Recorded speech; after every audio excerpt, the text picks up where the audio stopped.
Take the covers off to clean the A-Coil. Good news is it's really not an A-Coil. Very, very easy to clean.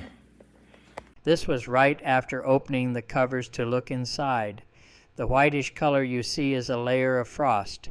On the gray, which as you will see, is over a 1/4 inch thick layer of dirt and pet hair, which was so compacted it could be peeled off as a continuous sheet. This is the outlet side of the coil, where the cooled air would then be sucked into the air handler fan and distributed to the house. I say would because with this solid sheet of ice there was no airflow through the coil. Why did the coil freeze up? I am convinced that the thick and very compacted layer of dirt was limited airflow so much that the cold freon in the coil could not give off its chill, so it froze the moisture in the air around the tubes and fins of the coil. I watched a couple of YouTube videos on how to clean the coil, and what you see here is the first step of cleaning, which is to use a coil comb from Lowe's or Amazon to lift the first layer of dirt.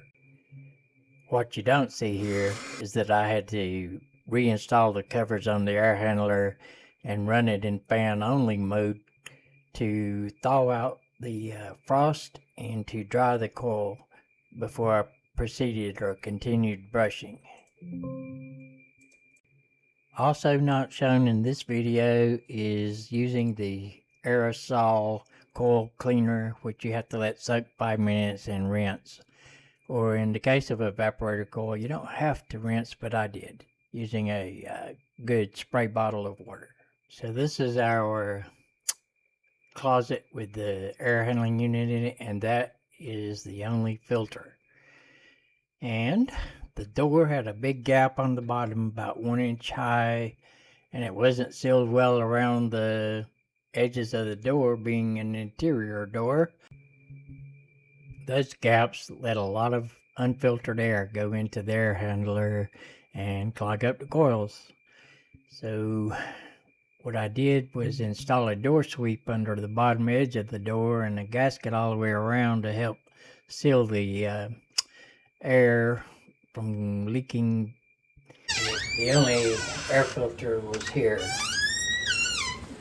This one you really couldn't get in because of this pipe without bending the cardboard fitting into that slot. But I think this will help. I want a second filter. So what I've learned from this job was don't wait 8 years. This unit is 8 years old and this task has never been performed. So keep your evaporator coil clean